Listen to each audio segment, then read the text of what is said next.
जब भगवान शिव के पास कोई वाहन न था, उन्हें पैदल ही जंगल पर्वत की यात्रा करनी पड़ती थी।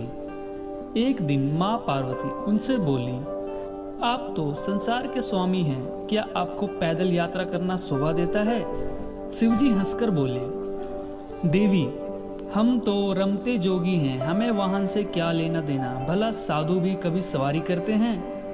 पार्वती ने आंखों में आंसू भरकर कहा, जब आप शरीर पर भस्म लगाकर, बालों की जटा बनाकर, नंगे पांव कांटों भरे पथ पर चलते हैं तो मुझे बहुत दुख होता है। शिवजी ने उन्हें बार बार समझाया, परंतु वह जिद पर अड़ी रही। बिना किसी सुविधा के जंगल में रहना पार्वती को स्वीकार था, परंतु वह शिवजी के लिए सवारी चाहती थी।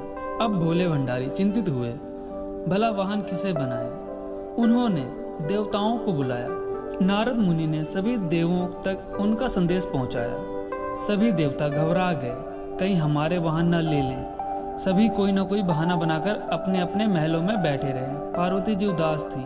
शिवजी ने देखा कि कोई देवता नहीं पहुंचा। उन्होंने एक हुंकार लगाई तो जंगल के सभी जंगली जानवर आ पहुंचे। शिवजी ने उनसे कहा, तुम्हारी माँ पार्वती चाहती हैं कि मेरे पास कोई वाहन होना चाहिए, बोलो कौन बनेगा मेरा वाहन? सभी जानवर खुशी से झूम उठे। छोटा सा खरगोश फुदक कर आगे बढ़ा, भगवान मुझे अपना वाहन बना लें, मैं बहुत ही मुलायम हूँ। सभी खिलखिलाकर हंस पड़े। शेर गरज कर बोला, मूर्ख खरगोश, मेरे होते तेरी जरूरत कैसे हुई सामने आकर बोलने की? बेचारा खरगोश चुपचाप कोने में बैठकर गाजर खाने लगा। शेर हाथ जोड़कर बोला, प्रभु मैं जंगल का राजा हूँ, शक्ति में मेरा कोई सामना नहीं कर सकता, मुझे अपनी सवारी बना ले। उसकी बात समाप्त होने से पहले ही बीच में हाथी बोल पड़ा, मेरे अलावा और कोई इस काम के लिए ठीक नहीं है। मैं गर्मी के मौसम में अपनी सूंड से पानी भरकर महादेव को नहलाऊंगा।